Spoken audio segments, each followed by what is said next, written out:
Hello, actually, let's read out the question first. The number of distinct numbers x such that where x is lying in between greater than to 0 to less than to 1 and x is equals to p by q where p and q belongs to the set of 1, 2, 3, 4, 5, 6 is.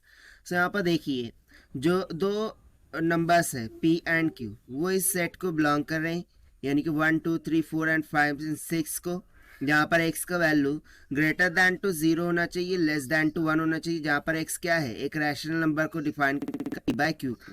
सो हमें बताना है कि ऐसे total number of distinct rational number कितने बन सकते हैं। तो चलिए स्टार्ट करते हैं सोल्यूशन से, but before of it's let's talk about the key concept which we are going to use here for this question. So देखिए यहाँ पर हम सिंपली जो भी पॉसिबल केसेस हैं उसका कंसेप्ट यहाँ पर लगाएंगे। ओके यहाँ पर जैसे कि हमें दे रखा है x इज इक्वल्स टू क्या है p बाय q है, ठीक है ना। और वो भी कैसे है रैशनल नंबर्स, कैसे है रैशनल नंबर, ठीक है ना। Now if you see that so ये p और q 1 to 6 इनके बिटवीन में से ही कोई भी होने चाहिए, इसके बाहर नहीं और इसके अंदर कुछ नहीं।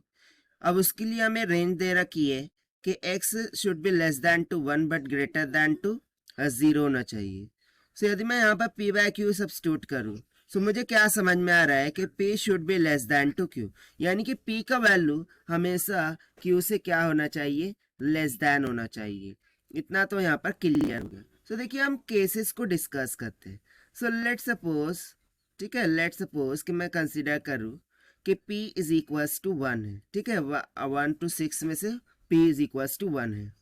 सो पॉसिबिलिटी ऑफ q क्या हो सकती है, कितना पॉसिबल हो सकता है that will be equals to greater होना चाहिए, लेस तो नहीं चाहिए, यानी कि 2, 3, 4, 5 एंड 6 तक के q की पॉसिबिलिटी हो गई। उसके बाद यदि p इक्वल्स टू 2 हो जाए तो उस टाइम पर q should be greater than to 2, यानी कि 3 हो सकता है, 4 हो सकता है, 5 हो सकता है, 6 हो सकता है। जब p इक्वल्स टू 3 होगा तो उस टाइम पर q इज इक्वल्स टू 4 हो सकता है, 5 हो सकता है, 6 हो सकता है। और जब p इक्वल्स टू 4 हो जाएगा तो उस टाइम पर q इज इक्वल्स टू 5, 6 हो सकता है। और यदि p इक्वल्स टू 5 हो जाए तो उस टाइम पर q की पॉसिबिलिटी कितनी हो जाएंगी 5 के इक्वल हो जाएंगी। अब p इक्वल्स टू 6 ले सकते हैं क्या, नहीं, क्यों, क्योंकि यहाँ पर p less than to q है। सो उस कंडीशन में ये हमारा ये जो टर्म है वो सेटिस्फाई नहीं कराएगा, ठीक है ना। सो इसीलिए ले तो q ही लेना है, p को हम 6 नहीं ले सकते हैं। सो देखिए यहाँ पर total number of possible cases कितने बन रहे हैं। सो देखिए q के पास कितने हैं 5, देखिए ना p बाय q पहला 1/2 होगा, दूसरा 1/3, 1/4, 1/5, 1/6 इस तरीके से। सो यहाँ पर टोटल नंबर ऑफ केसेस कितने आ जा रहे हैं 5, यहाँ पर टोटल नंबर ऑफ केसेस 4, यहाँ पर कितने आ रहे हैं 3, यहाँ पर आ रहे हैं 2 और यहाँ पर कितना आ रहा है 1। इन सभी को ऐड करेंगे सो जो total number of rational numbers है वो कितने आ गए 15 के equal. But remember one thing, यहाँ पर एक टर्न केस है। टर्न केस कैसा है कि देखिए मैंने रैशनल नंबर लिया 2/4, ठीक है, उसके बाद ले लिया 3/6, उसके बाद ले लिया 1/2। सो देखिए 2/4 1/2 हो गया, 3/6 1/2 हो गया, यानी कि ये तीनों मिलकर के एक ही रैशनल नंबर दे रहे हैं दैट इज 1/2। सो रिपीटिंग का केस हमें यहाँ पर नहीं लेना होगा, राइट ना। फिर उसके बाद एक हो जाता है 1/3 और एक हो जाता है 2/6, ये दोनों मिलकर भी तो हमें 1/3 का केस दे रहे हैं।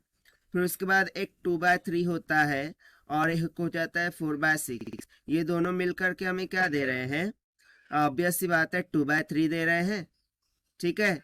यानी कि इनका रेशियो हमें, ये जो रैशनल नंबर्स है ये हमें क्या दे रहे हैं, बेसिकली ये तीन मिलकर के 1/2 ही दे रहे हैं, ये दो मिलकर के 1/3, ये दो मिलकर के 2/3। सो बेसिकली ये तीन ना होते हुए कितने होंगे, एक ही होगा। ये दो ना होते हुए कितना होगा, एक ही होगा।